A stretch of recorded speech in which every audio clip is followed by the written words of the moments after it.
Rabbi Rachel Kahn-Troster is the executive director. I hope I'm pronouncing that. Troster? Troster. It's also Rachel. Rachel. I'm reading it, so don't worry. Thank you. And I did know that actually. Rachel Kahn-Troster. She's the executive director, executive vice president of the Interfaith Center for Corporate Responsibility, in which she is working with faith and values-based investors to catalyze their assets for social change. She serves as the primary internal manager for the organization.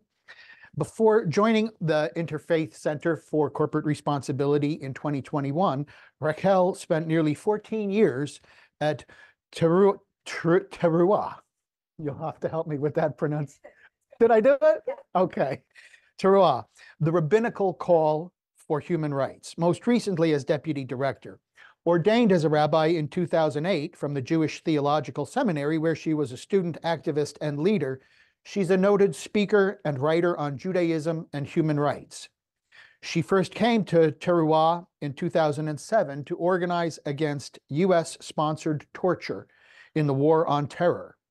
She initiated campaigns against human trafficking and forced labor, to end solitary confinement, to fight against mass incarceration, and for human rights in the occupied Palestinian territories. Rachel is the original #TomatoRabbi, having spearheaded Teruah's critical partnerships with the coalition of Immokalee workers in Florida. Rachel lives in Teaneck, New Jersey with her husband and their daughters, 2 daughters. And I'll say this is how Rachel first came to our attention and to my attention. Many of you, I think, were here a couple of weeks ago when we had 2 young women, Leora Palavin and Rhoda. I will not be able to remember her last name, I'm afraid. But we had the 2 young women who had put together an educational session in the immediate aftermath of October 7th, the Hamas attacks and the Israeli response. And these 2 young women put together an educational session for their high school. And it became ultimately bigger than their high school could handle in some ways. And so we offered this space. And our goal was to really just create a space, a bubble within which they could really do what they were intending to do. They needed a guy to run the Zoom at the last minute. And so I was really fortunate to be a fly on the wall for that. And I was so impressed. I mean, as we all, I think, you know, those who have seen the subsequent visits, well, while I was there and trying to hide and not be an adult in the room, because it really was about the young people, I sat at a table and I met Rachel, who is Leora's mother. And so she began telling me, you know, I mean, I just was so curious. How does a young person become so amazingly mature and so willing to speak out and so articulate and, I mean, just amazing. And so a few moments with Rachel, and I was like, okay, now I see. And it was very quickly, I said, I hope, and I would be so glad to have you come and speak to our group here, because obviously it doesn't happen. Someone like these 2 young women doesn't happen in a vacuum. It happens because there are people who support them and care about them and help to raise them right. And so with that kind of an introduction, I welcome you, Rabbi KahnTroster. Thank you so much. Thank you. It's over here. Can you hear me okay? Yeah. Great. Well, it's really an honor to be here. We've lived here in Teaneck, my husband Paul and the kids and I, since 2008, so almost 16 years now. I'm not from Teaneck originally, but my parents moved here in 1998, so we're no strangers to the town. And when we left the city, it seemed obvious. My husband grew up in Woodcliff Lake, and he's a doctor at Valley Hospital. So really great to be here. As was mentioned, I work at the Interfaith Center on Corporate Responsibility. So it's a really interesting organization. We were founded in 1971 by basically Protestant pension funds to fight apartheid in South Africa. So we filed shareholder resolutions on companies like General Electric and General Motors to get them to move their operations out of apartheid South Africa as part of a larger economic strategy. To get them to move. And over time, our base has grown beyond faith-based pension funds to also include values-based investors, people who really care not just about using their money to give donations, but to also push the corporations that they're invested in. Sometimes that means investing a small amount of money in a corporation they really disagree with just to be able to push the company. So I have nuns who typically would not invest in like weapons or guns, who go up against Sturm Ruger. We obviously have been fighting climate change for a long time. Sister Pat Daly, who was also from New Jersey, was the nun who used to go up against Exxon and ExxonMobil. It's really frustrating. We first, in a shareholder resolution, mentioned climate change in 1989. When I was 10 years old, and I was at a protest with my kids outside of BlackRock a couple years ago, and I said, my kids now are the age that I was when that shareholder resolution was filed, and I don't want my grandchildren to be making the same argument. So we fight climate change. We support low-wage workers here in the United States, supporting freedom of association, and so there's a lot going on. For example, right now at Starbucks, the workers there are unionizing. Our members file shareholder resolutions on their behalf. And we work on global supply chains as well, particularly in garment. How are the people who make the clothes that all of us wear treated? How are they paid? What are the safety conditions in the factories? And oops, no. For me as a rabbi, it's like an interesting. I completely didn't think I would end up here. People who know me growing up think it's obvious. When I was a baby, my parents were fighting so that my denomination, I'm a conservative rabbi, could ordain women, and they held a protest outside of the seminary and put my twin sister and I on a poster. And my late father was a very important Jewish climate change activist, but still, it didn't really, if you had asked me why I was going to rabbinical school and what was going to be my path, I would not have told you that this was where I would end up. I think sometimes you just have to be in the right place at the right time. When I was in seminary in the 2000s, it's when there was a big flourishing within the Jewish community of interest in social justice again. You can see the Jewish community sometimes goes back and forth between being very particulars, like how do we help the Jewish people, and then sort of a looking outwards, how do we help the world? And I was lucky enough to train to be a rabbi when we were pushing to say, how do we look out into the world? And I went, it's funny that I apparently said this, I went with American Jewish World Service with a group of rabbis rabbinical students to El Salvador in early 2004. And my classmate who organized it says she remembers me saying, well, this is really interesting. I don't know if human rights work is for me, but I'm just here to learn. And then 4 years later, that's what I did professionally. And I think it's been, it's funny you mentioned where does Leora come from? And I do think that there were times that if you looked at my phone, there were only 3 types of photos on my phone: cute child photos, protest photos, and cute pictures of my children at protests. So maybe they were a little bit more indoctrinated than I was. But I think, once I became a human rights activist, I started working on US sponsored torture. It became really clear for me that that was a lane that I wanted to be in. And I think I always, when you start off working on something so not complicated, so dark, you really have to ask yourself, what are the values you believe in? And I remember reading a professor at Hebrew College who said that, when you work on issues like human rights, you have to say to yourself, human rights are not something that you earn, right? They're not something you get for being good. They're like a floor for human interaction. And I think as Americans, especially, we often treat rights as something you get if you're good enough. Particularly if you're someone in another country or you're a person of color, and that some of us get them by default, and that they're for people we like. But when you are working to say torture is wrong, you really have to say it doesn't matter what you did. It applies to everyone. It is the floor and not the ceiling. And that really profoundly, I think, shaped me as someone and my ethics. I sometimes say to the kids, well, it's funny. I feel like what I used to say to the kids, like what I could say about religion with a straight face was one thing, and now I'm kind of into another. But the thing I used to say to my kids was, I'm not sure I believe in God. Every human being is created in the image of God. And those for me were not contradictory statements, that the human being was really something that was sacred, and that doing justice work was sacred work. These days, thinking about living through the Trump era and possibly facing another one, I've been thinking a lot about a verse from the book of Micah, for the prophet Micah, that says, what does God ask us to do? It's to do justice, love mercy, and walk humbly with God. And I think that humility overall is an underrated quality in the world that we live in today. And I've seen that in the work that I do over time, that because people are so certain about what they think, and they're also so willing to not see other people as having that sacredness, whatever we want to call it, that they are unwilling, that they other people, and they aren't willing to say we're all in this together.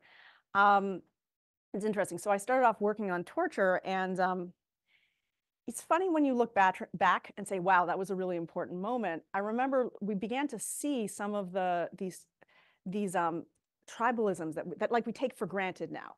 I think one of the things they've shown is that if someone is affiliated with a political party, it tells us more about them than anything else, right? That like, it's not that all of us identify with a party, but if someone identifies as Democrat or Republican, it can tell you a lot about what they believe and how their worldview. And I remember the first time I actually saw that in polling data. This was like 2007, 2008, and I was working on the interfaith response to holding the Bush administration accountable for American-sponsored torture and the war on terror. And they had done polling of people of faith.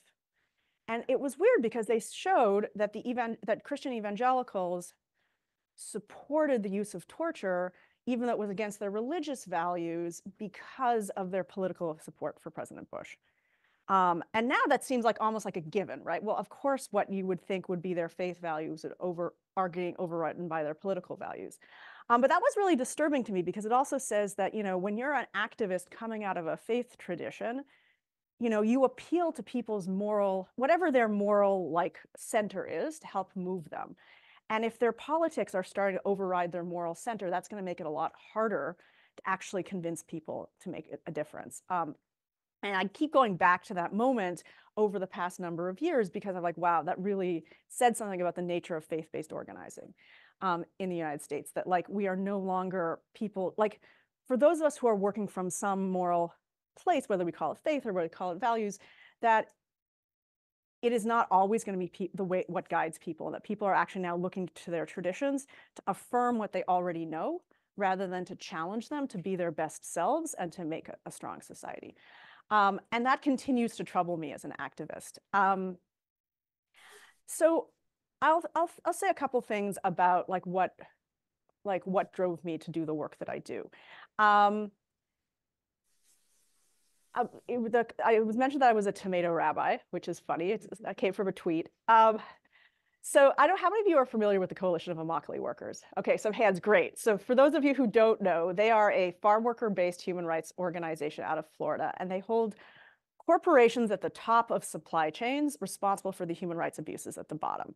And they create I think overall, if we look at businesses and human rights, voluntary programs don't work, where businesses are like, yeah, we'll come up with a program, we'll certify it. But this actually was like saying that corporations who buy from Florida tomato growers had to agree to very stringent human rights policies, and also had to agree to pay extra for the tomatoes that would go through the supply chain to workers.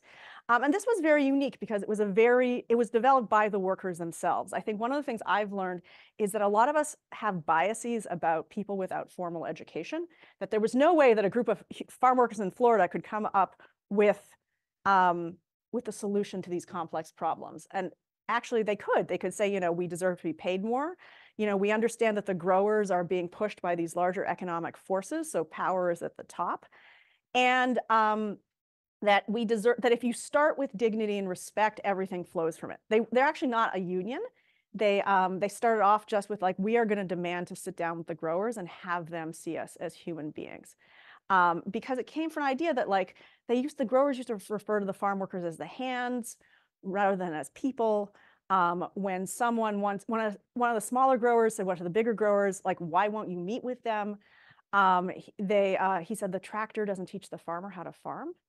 And that really spoke to the fact that until the farmers could recognize them as human beings, they would never get any of the things they wanted. So that campaign started in the late 1990s and early 2000s. And it was interesting because although there had always been like a very strong like faith component, I mean, I think we know that people driven by values are like this, like, why does organizing happen in churches and places like ethical culture and synagogues and campuses? It's where the people are. If you want to move people, you go to where community happens and mobilize them. So it had a very strong faith component in South Florida, but they'd never had part of the organized Jewish community involved. And yet they knew the Jewish community was out there.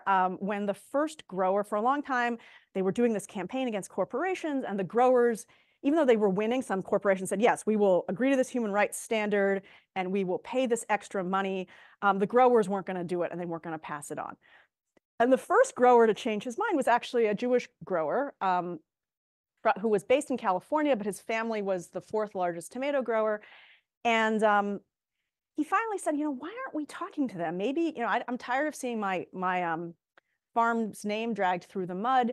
And, there had been a human trafficking case on his farm. And he went and met with them and he said, I'm going to buck my industry. And he actually flew, when they had this giant signing of the first Fair Food Agreement on his farm, and he flew his rabbi out, which was like really powerful, like, that mattered to him.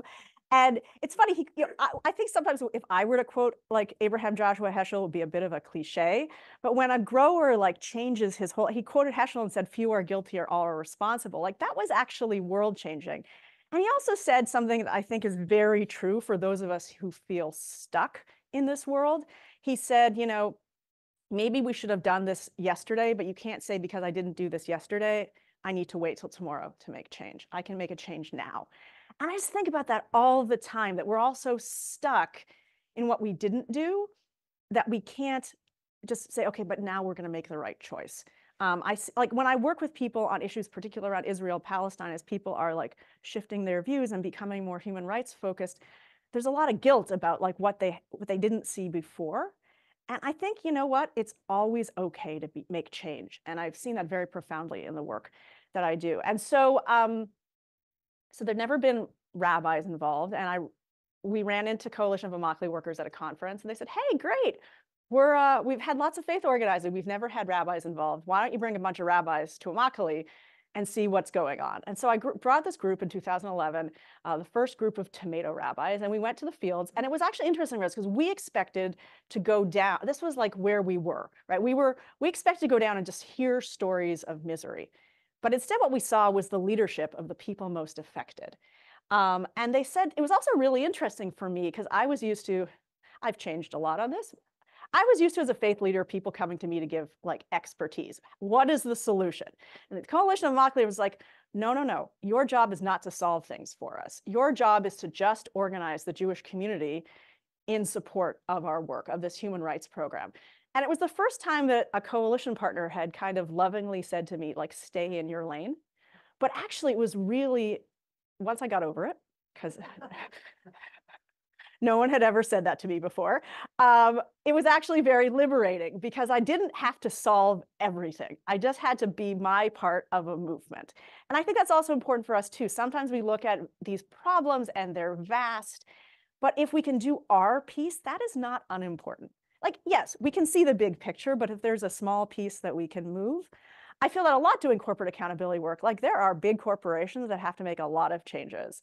And one corporation that makes a change in one area might be doing something bad in another. But if we can continue to push the conversation, to be in charge of movements, being alongside movements, we can make that slow change, even when sometimes faster change is necessary.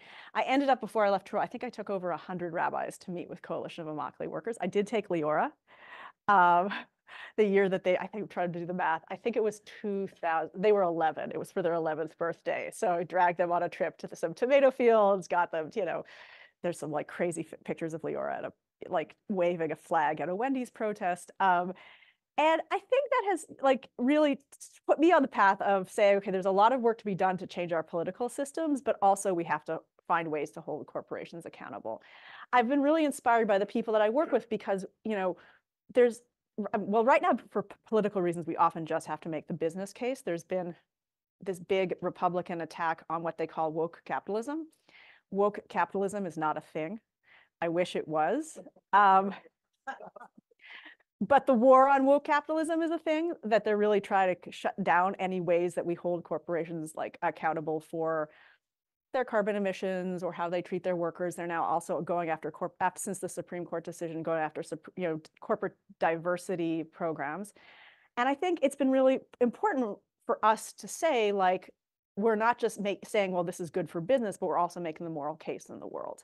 I asked recently some of my members who worked on, who were not faith-based investors. They're like smaller asset managers who are really driven by their values.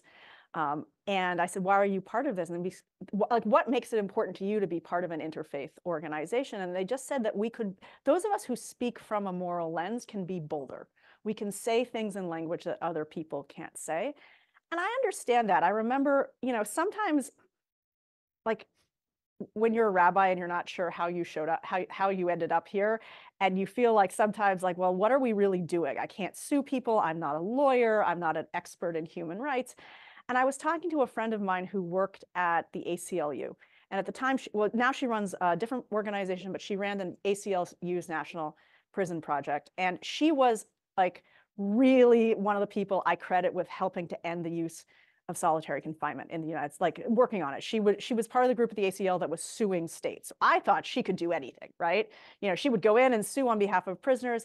And I said, Amy, I was like, why does it matter that I'm here? I'm a rabbi. I'm trying to teach like the Jewish community why they should care about people who are incarcerated. And she said, we have a mercy deficit in this country.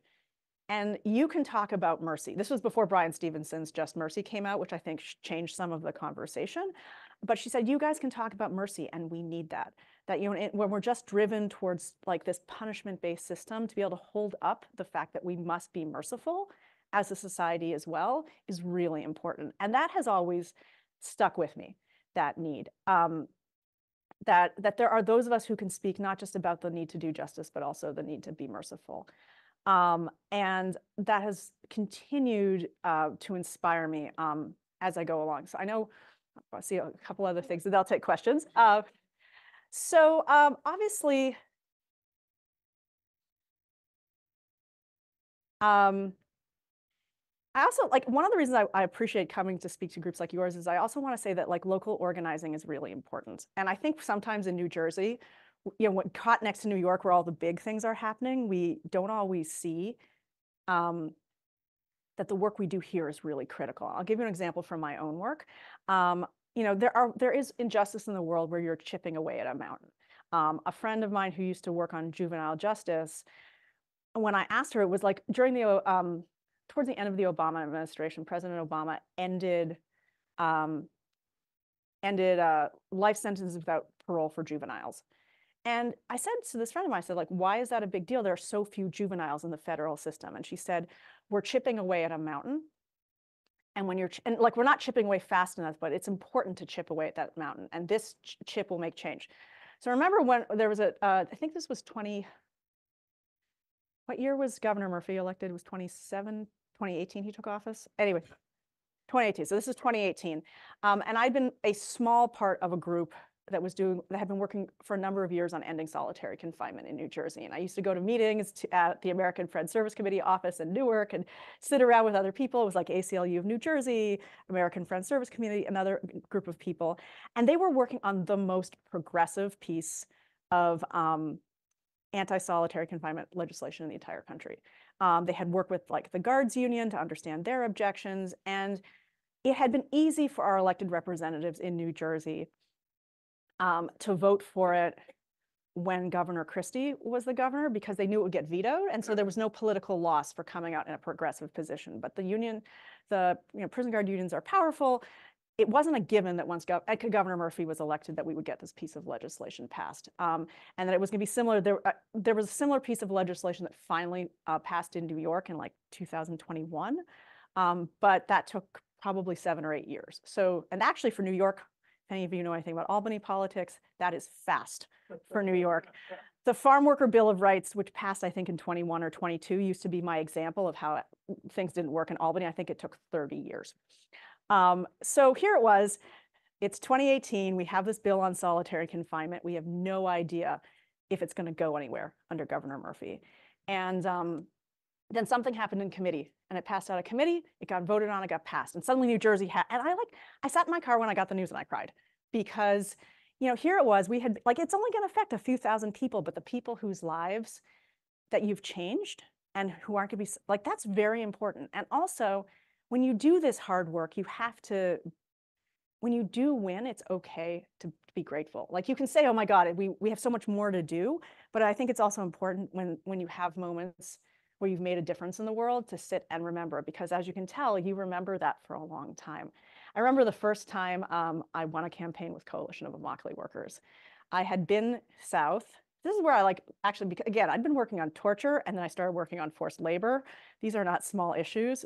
When you work on torture, forced labor, and Israel-Palestine, forced labor is your safe issue, which the people Coalition of Immokalee Workers think is really funny.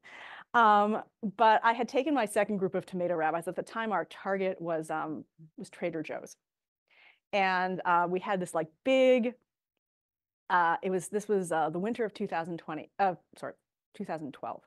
And it was right before Valentine's Day, so it was this time of year, roughly speaking, and there was going to be this big protest at in Union Square at the big Trader Joe's there. And this being my family, I said to Leora, I was like, okay, do you want to go to the Valentine's Day party or do you want to come to the protest with me? And Leora's like, protest with you, obviously.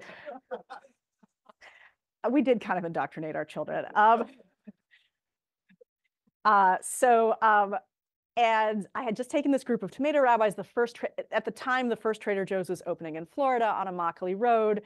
I had taken my rabbis. We'd put, for those of you who know the mezuzah, that on the doorpost of Jewish homes, we'd taken a Coalition of Immokalee Workers postcard and put it up on the door of the store and said, may this store open for justice. Then I go home and I'm driving around Englewood. I forget where I was. And my phone starts blowing up. And I was like, what has happened? I get this text that says, we won. And apparently I'd completely missed because they kept it under wraps while I'd been in Florida, that Trader Joe's was this close to signing. And the day after I got home, they joined the Fair Food Program. And that was so amazing to say, well, we made a difference. We protested at stores. We wrote letters for justice. There had been a protest in, I had missed it, but there had been a protest at the Trader Joe's headquarters that I'd sent people to where we'd posted this giant letter from 150 rabbis and another one from Southern California clergy on the door of the Trader Joe's headquarters, asking them to join. And the guards had pulled it down, leading to the headline, Trader Joe's closes doors to rabbis and ministers, which is not a headline your company ever wants. And so it was just remarkable because I had never actually won before. And it's not that we're trying to win, but let me say more I'd never been able to say, wow, this is a change I was part of, a small part of, I was part of. And those are the types of hope, especially at times like this where it feels like I don't even know which fire to start putting out first, that we can make change if we work together. And that has been, whether it's in small ways. And I'll end with one other point. One of the things I like about my current organization that sometimes I think the faith community misses is that when we ask ourselves questions like, who is the next Heschel or who is the next Martin Luther King Jr., they were very important people, but also the most important thing is for all of us to be part of movements. We don't have to get our name out there, and I think for me, from the Jewish tradition, for any of you who've been to a Passover Seder, the Haggadah, which is the story of Jewish liberation, doesn't mention Moses, right? You'd think if you read the Bible, Moses is the story of liberation. But if you read the story that the Jewish community reads for themselves every year, it's just about, it's all written in the we. This is what we did. We were all present. And I think for me, that is the lesson that I've taken as I've worked for justice, that it's not about what I do, it's about what we do. And if we can be together, whoever the we is, and sometimes depending on the issue, the we will change. There are people I agree with on one thing and not agree with on other, like, for example, working with the Catholic Church on fighting to end the death penalty. And we're not going to agree on reproductive choice or a whole bunch of other things. So we's can change, but the important thing is that we do it. Because also it just makes us all stronger. You know, one person, one leader can be taken down, but if we're all in this together, which seems very kumbaya, but it's really true. If we're actually working with community and in partnership with others, it creates more sustainable change. So that's a little bit about me and the work that I do, and I'd love to take questions.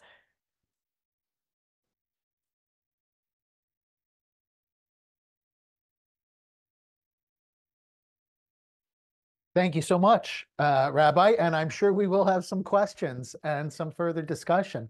Why don't we just jump in? Sometimes the presider will ask the first question, but I think I'll wait and let others go.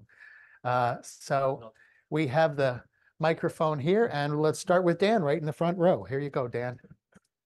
First of all, two very quick comments. What you probably don't know is that you are not the second of your family to speak here, but you are the third. Did my dad speak here? Your dad spoke here at a summer platform probably about 15 years ago or so about green faith. Yes. Yes. So among the things that I like about my current job is that in my last job, we just did worker rights and human rights, and we didn't work on climate. And he passed away not quite 5 years ago. And it feels like an honor to his legacy to be able to work on fighting climate change. Just one other very quick comment. Bernice Johnson Reagan once said, I don't know if you know who she is, that if you're in a coalition and you're not uncomfortable, the coalition isn't broad enough. Yep. And Pete Seeger quotes her in one of his books. And apropos your point about working with people you don't agree with on all topics, yes. But what I really wanted to ask, so one of the things that you mentioned is that you found early on that people coming from, that people's politics tended to override what you would expect to be their faith-based commitments to morality and ethics. And I wonder if one of the issues there, and I wonder how you address this, which is really what I'm getting at, is that for a lot of people, the notion of morality and ethics isn't one that is rooted in some sort of internal sense of what is right, but rather it's rooted in a very, I don't even want to use the word childlike, because it misrepresents children, but I'll use it anyway, in a childlike notion of God is the great punisher, and I have to do right because if I don't, God is going to punish me, rather than incorporating a notion of what is right. It's, I have to do right just from a point of fear of eternal damnation. And how do you, and given that I think a lot of people, that's as far as their morality goes, do you find that to be an issue? And if so, how do you handle that? It's a really good question. I actually sometimes wonder if I wish people thought they were going to get struck by lightning more. I mean, I think it's terrible. I think it's terrible theology. Like, I remember, you know, as you can guess, I don't believe, that's not my view of the God that I'm not sure exists. But I do think that there was a really good piece by actually someone who was fairly right-wing. This was a number of years ago, a right-wing Orthodox commentator, Orthodox Jewish, talking about the fact that for his community, it had been less about like this sense of like God watching them, but more about just going through the motions.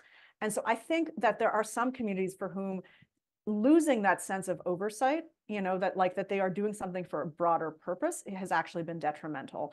I do also think as well that, I think there's a lot of that too. Like if you're doing good because it is to some broader end, that can, you know, it's like if you're just doing good because you're going to, I don't know, get into heaven or something like that, it really doesn't encourage you to think about the implications of the now. I will say that, again, I'm not, like, I think one of the things I've appreciated for me about my Jewish background is because from a classical Jewish perspective, the afterlife is pretty tenuous and there's no like dogma about it. And I definitely have rabbinical friends who don't necessarily believe in an afterlife, and they're ordained rabbis. The focus on what we do in this world has been very important to me. And I think for example, I think one of the challenges in certain Christian circles around environmentalism has been because everything is focused on the world to come and not enough about the world as it is. And so I think shifting people's focus away from that fear and also shifting people into the world as it is, rather than like that someone is coming to save us, or that like we have to do the work now. There's a Jewish story, like again, we tell kids, but it's actually very sophisticated, I think. The idea that if someone tells us the Messiah is coming and you're planting a tree, you finish planting the tree before you find out if it's true, because you have to do the good work here. And that's, I think, very important, that no matter what you think is coming, if we don't invest in the world as it is right now, we've missed the point. Thank you. Jim, go ahead. This is sort of a similar question to the one that Dan just asked. How do you get past the feeling that? And my feeling, you refer to people whose political prerogatives eclipse their faith values. I find it very difficult to get past the feeling that for such people, they don't really have faith values. They have faith pretensions, and they and it's almost a masquerade. Faith is cover to help support their anti-humanitarian positions. And I'm not going to dignify it by saying anti-humanitarian values. Mm-hmm. How do you get past that? Because I have a lot of trouble getting past that. How do you work with such people? I mean, I think I see what you see too. I think it's really hard. I think you don't have to be in coalition with everybody is one, or you're like it's really challenging. I think also what I've been seeing a lot is one, people creating smaller faith spaces, because if their broader community, they feel like it's been hijacked by some, like these faith whatever you call it, said, like this faith sensibility rather than their faith values. They're saying, well, my faith doesn't believe in that. I think we're seeing this particularly in the Jewish community right now, given the situation in Gaza, where people, I'm involved with Rabbis for a Ceasefire, and we've been trying to given we're in a moment where we're hearing the Jewish community says X, and we're trying to say, well, actually also the Jewish community says Y, and saying this is also our tradition. So I think you both have to create new spaces to push back. I think it's hard, one of the tactics sometimes interfaith work says is to go back to people who are doing the pretensions of their faith, but not actually living out their faith values, and say, well, if you actually look at your religious tradition, this is what it says. And I don't know that that's persuasive for people. Sometimes I think people make their decisions and then they do put their faith on top of it. I also think it's interesting because the fastest growing faith group in the United States is spiritual non-religious, and they tend to have the most progressive politics. So what does that say? But it's really interesting because it's also really interesting though, because because the conversation about faith is the assumption that faith in politics is right wing. I have found that when I show up as a faith leader in more progressive spaces, people appreciate that. So I remember this was back when Twitter was effective. So here it was, we were on, we had become the hashtag Tomato Rabbis, and I was, and Trua, where I used to work, used to be called Rabbis for Human Rights North America. We had been part of a sister organization of an Israeli group called Rabbis for Human Rights. There was a divorce, they got to keep the name, and we had just rebranded as Trua. And I was on a march, and we went with Coalition of Immokalee Workers, and we went around. We all said where we were from. It was a month after the rebranding. No one knew what Trua was. And I go up, and then these college students come up to me, and they're like, "Oh, are you from Trua?" And I said, "Yes, why?" And they said, "Oh, we saw hashtag Tomato Rabbis on Twitter, and we organized an interfaith delegation from Georgetown University, and now we're here because of you guys." I was like, "Oh, that's great!" And it was so important to them as young. The delegation was interfaith; they were Jewish. It was so important to them that I was there. So I think there is a value. There are people who are reclaiming their values, but I think what you're seeing is correct. It's really hard. Thank you. We'll take two from Zoom before we come back to the room. If there are two, I see, I think at least one hand up. Right. Okay. Ed, please unmute and ask your question. Thank you.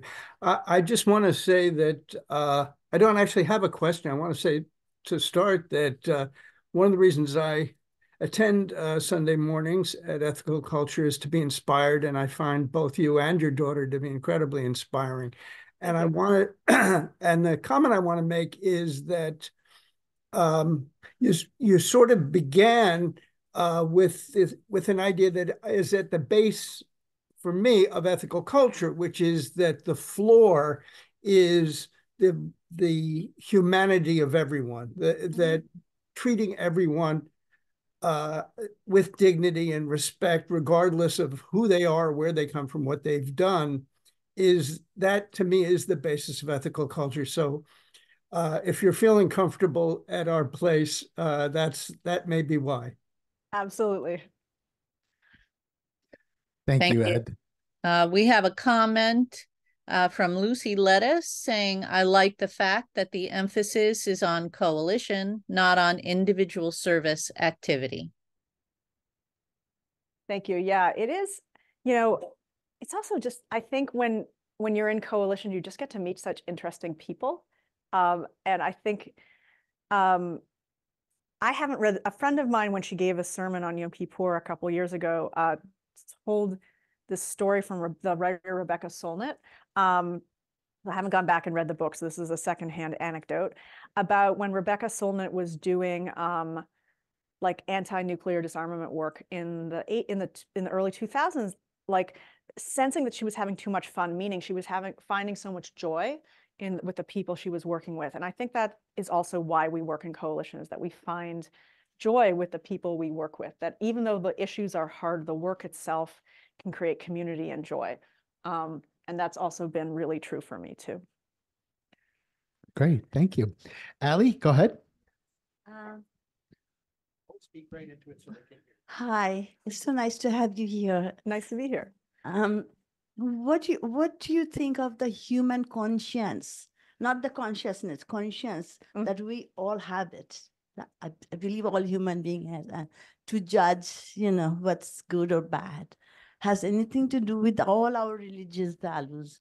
For some people, it doesn't function. I see it in this world, especially our politicians. Naming Trump.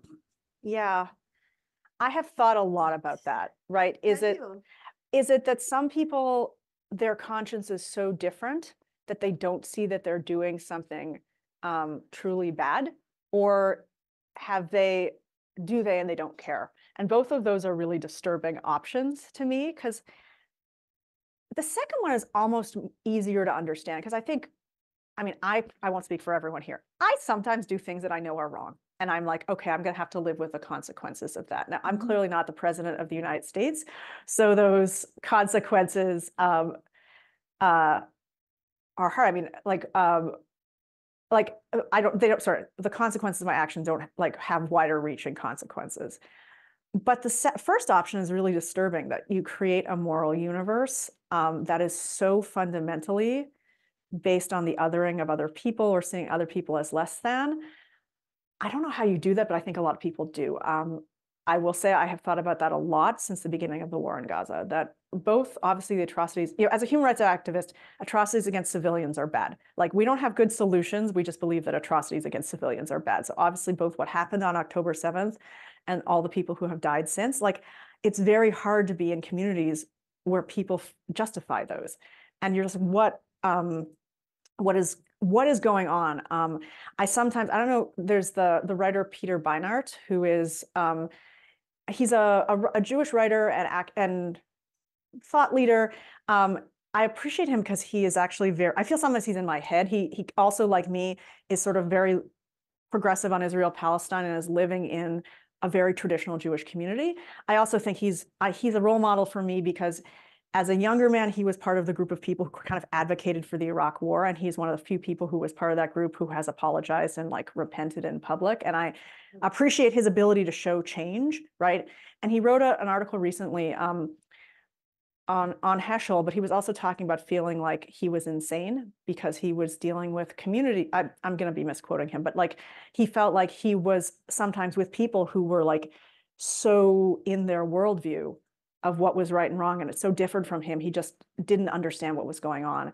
And it is really challenging when people have developed moral universes that dehumanize others. And it's really hard So to it's shake them out of kind it. of like how you were raised, what environment you were raised, our conscience is affected.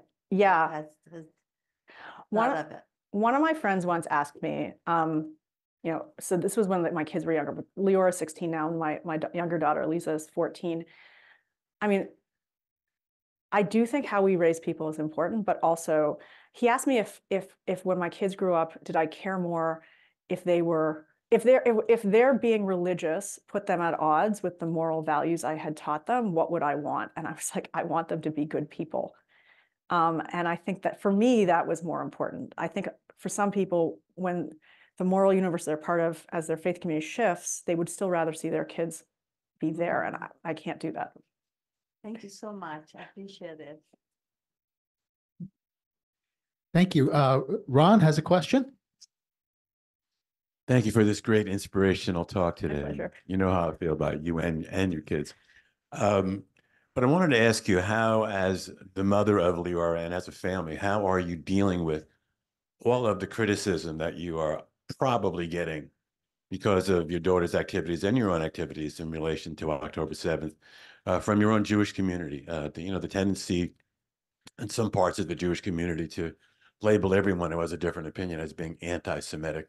I wonder if you're, that's being directed towards you, and how as a family, you are handling it together. That's a great question. So it's interesting. At my current organization, we do human rights work, and I've had to say, just repeat ad nauseum, we can't be anti-Semites. Rachel is a rabbi.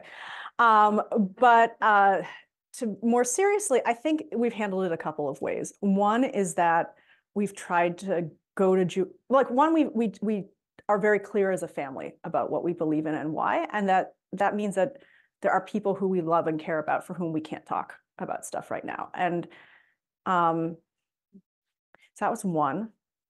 The second is finding Jewish spaces for us where we do feel like aligns. I mentioned that I was part of Rabbis for a Ceasefire. I'm not one of the organizers. They're doing amazing organizing work. I just show up wherever they tell me to show up. And the kids went, we did a Hanukkah lighting in Columbus Circle one night of Hanukkah. And I just seeing my kids there and being able to be in a Jewish space like that, standing in solidarity with Palestinians, was just really, I just needed it so much. So that's another. And the third, I think, so I've been finding those pockets of community where we're aligned, I think has also, and I think talking a lot about what does Judaism mean to us in this moment, and how do we find the spaces where we can do that. And the third, I would say that Leora's activism has definitely made me bolder, meaning that if Leora can be under such criticism for standing up for what they believe in, I can do the same. So whether it's being more active as part of Rabbis for a Ceasefire, and I remember we did an action at the UN that was actually amazing, but at first I was like, oh my God, it's during my work week, and Leora's like, of course you're gonna go, right? I was like, yeah, I'm gonna rearrange all. We did an action where we about 30 of us, we were pretending to be a conference called Rabbis for a Ceasefire. We had tote bags. We got tickets for a tour of the UN. And while we were taking our picture, we did a banner drop and started singing. And the UN staff was actually really supportive. They're just we didn't know if we were going to get arrested because they could have turned us over to the NYPD. But then another group who was part of our group then did a banner drop in in the General Assembly while they were meeting. And at first I was like, do I really want to do this? This will put me out there. I was like, well, if Leora can be public, I can. But also, we're members of Congregation Beth Shalom, and they do I was on a panel there that a few weeks in January that was about, it was kind of it was me and a college professor and someone who works for the organized Jewish community about how we were seeing the Jewish community and in the spaces we were part of after October 7th. And I think I was meant to talk about being in an interfaith space, but what I talked about was being part of Rabbis for a Ceasefire.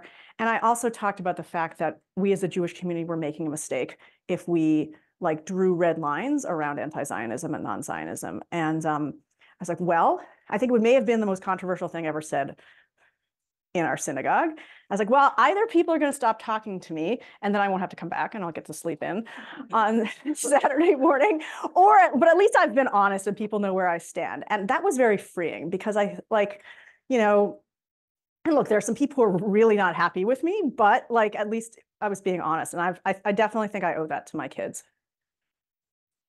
Thank you so much. Do we have any other, round of applause. Do we have any other comments? We only have time for one or two more. Anything on Zoom? I don't see any hands on Zoom. And I don't see any hands in the room. So I will take the presider's prerogative to ask the last question. Absolutely. So corporations are people. Right, we've heard that said. And you work for the Interfaith Center for Corporate Responsibility. And so that's a curious comment, right? And I see that I don't even have to ask the question. I'll just put that out there and ask for your comment and your response. So obviously things have gotten much more complicated since Citizens United. And one of the things we do is to try and get corporations to disclose not just their lobbying, like how they might be lobbying against the federal minimum, like raising the federal minimum wage, for example, but also their corporate political donations, because corporate political donations have gone up a lot. It's a huge problem, all of this corporate money in politics, that just keeps getting worse. One of the things we do, for example, is we ask corporations on climate change. We have a program on, basically a lot of companies have said a lot of nice things around the Paris climate agreement, which is trying to keep us to only 1.5 degrees of warming. And we're trying to actually ask them, like, some of them say this, and then but their lobbying and their donations look different, or they give to politicians who are anti-climate change. We're trying to basically get them to stop making political donations. We're also trying, sometimes businesses will hide behind like their broader associations, like the National Association of Manufacturers, or the Business Roundtable, or the Chamber of Commerce, and they'll say, well, we're part of this larger group because, they do other things we like, but we're like, okay, yeah, but they're also lobbying against climate change. So it's a big problem. And I think one of the things, I won't bore you with the details, but we're at this moment where, I recognize that given all the bad things that could happen in another Trump administration, or what the Supreme Court, this is not the most pressing issue. But we're heading into a moment where we could see a lot of like inability to make progress and on a national level, and our abilities to hold corporations accountable are getting, so people are going to want to lobby corporations instead to make change, right? Okay, we can't get the federal government to limit emissions in certain ways, so we're going to have to go company by company, which is necessary and not at all sufficient, right? Like, it's much better if we just have the government do it. And we're going to lose some of our ability to do that, and that's because of corporate lobbying. And it's a really big problem. The work that I do only works when it's broader movements for change. We can't, because of the Securities and Exchange Commission and the fact we can't interfere with what's called ordinary business, we can't file a shareholder resolution that says company X stop being evil in way Y. We have to file a shareholder resolution that says something like, company X, please commission a study on the feasibility of ceasing to be evil in way Y, and present it to your shareholders. So that's why it's a slow way of change. And we may lose some of that too. And we just had a situation where Exxon sued a shareholder group that had filed a shareholder resolution on what are called Scope 3 emissions. Scope 3 emissions, like if Scope 1, you make widgets, Scope 1 is like what your factory produces. Scope 2 is the power plant that like powers up your factory, and Scope 3 is everything else. Your customers driving to the store, the truck that brought the parts to the factory, the train, and most companies, most of their emissions are Scope 3. So actually, we can't really fight climate change if businesses don't tell us like all the ways that they're creating emissions. And so there's this shareholder resolution at Exxon, and rather than fighting at the Securities and Exchange Commission, they sued the shareholders who withdrew the proposal, and they're still suing. And the Chamber of Commerce and the Business Roundtable just weighed in. And they're like, yeah, we don't want shareholders to be able to talk like this. And they know they can do that because they have friendly courts. And so like the interplay between like the corporate political donations that lead to more right-wing, not just politicians, but judges, and just it's really frustrating. So that's a long answer to Citizens United was really bad. I don't know. A corporation is not sacred. It's not creating the image of God. It's not the same thing. All right. Thank you so much, Thank you. Rabbi Kahn-Troster. Really thought-provoking and really just a great opportunity for us to learn about the work that's going on out there in the world and the work that you're doing. And I found it very encouraging because what I'm taking away is that all these little things add up. And we do a lot of little things here. And oftentimes we look and say, well, but the world is still the way it is. And what are we, but I do see that there is those moments that break through and they add up. And at some point they do result in real change. So thank you again so much for your work and your inspiration today. Yes. Round of applause. Thank you. To learn more about us, visit our website, ethicalfocus.org, or email us at admin@ethicalfocus.org, and we'll get back to you. To make a donation, go to ethicalfocus.org/donate. Please follow us on Instagram, Twitter, and Facebook, and you can watch many of our past programs on our YouTube channel.